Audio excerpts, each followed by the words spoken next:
திருப்பூர் மாவட்டம் பல்லடம் அருகே கொடுவாய் பகுதியில் பாஜக சார்பில் நடைபெற்ற போராட்டத்தில் கலந்து கொண்ட தொண்டர் ஒருவரிடமிருந்து 30,000 ரூபாய் பணம் திருடப்பட்ட சம்பவம் பரபரப்பை ஏற்படுத்தியது.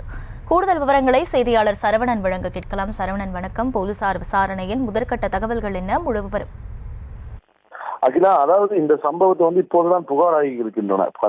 திருப்பூர் மாவட்டம் பல்லடம் அருகே கொடுவாய் பகுதியில அண்ணாமலை தற்சமயம் போராட்டத்தில் ஈடுபட்டார். அது தொடர்பாக அதாவது இந்த பாஜக கொடுவாய் பகுதியில நடைபெற இந்த போராட்டம் சேமலைக்கவுண்டம்பாளையத்தில் 3 பேர் கொலை வழக்கில் குற்றவாளிகளை கண்டுபிடிக்கவில்லை.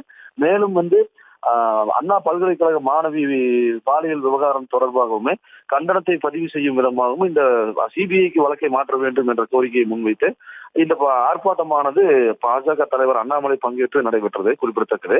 இதுல திண்டுக்கல் ஒட்டஞ்சத்திரம் பகுதியை சேர்ந்த பாஜகவை சேர்ந்த நிர்வாகியான ஆறுமுகம் என்பவர் இந்த போராட்டத்தில் பங்கேற்றிருந்த போது சுமார் 1 மணி நேரம் 1.5 மணி நேரத்திற்கு மேலாக இந்த போராட்டமானது இப்பகுதியில் நடைபெற்றது. அப்போது அண்ணாமலை மேடையில் பேசிக்கொண்டு கீழே இறங்கும் போது இவர் சென்று பார்த்ததாகவும், அப்போது யாரோ பிக் பாக்கெட் ஆசாமி ஒருவர் ஊடுருவியதாகவும், அதில் யார் என்று தெரியாமல் தான் அண்ணாமலை கூட்ட நெரிசலில் இருந்த போது பாக்கெட்டில், அதாவது அண்டர்வேர், வேட்டிக்கு உள்ளாக போடக்கூடிய அண்டர்வேர்ல 30,000 ரூபாய் வைத்துக் கொண்டிருந்ததாகவும், அப்போது வேட்டியை பிளேடால் கிழித்துக் கொண்டு அண்டர்வேரில் இருந்த பணம் 30,000 ரூபாய் திருடு போனதும் தெரிய அண்ணாமலை சென்ற பிறகு இவர் பார்த்த போது, அதாவது பேண்ட்டுக்கு உள்ளாக வெயிட்டா இருக்கும் அந்த பணம் வெயிட்டா இல்லைன்னு திரும்பி பார்க்கும்போது பிளேடால கிழிக்கப்பட்டிருக்குது வேட்டி. இதனை கண்டு அதிர்ச்சி அடைகிறார் அந்த ஆறுமுகம்.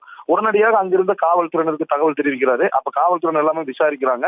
அங்கிருந்த ஃபுட்டேஜ், அங்கிருந்த வீடியோ காட்சிகள் எல்லாமே அவர்கள் ஆய்வு செய்கின்றனர். இருந்தாலும் அதை கண்டறிய முடியவில்லை. கூட்ட நெரிசல் அதிகப்படியாக இருந்த காரணத்தினால அதனை தொடர்ந்து அவினாசிபாளையம் போலீசாருக்கு இப்ப அந்த புகாரை தெரிவிப்பதற்காக அவர் சென்று தற்போது விசாரணையானது நடைபெற்று வருகிறது.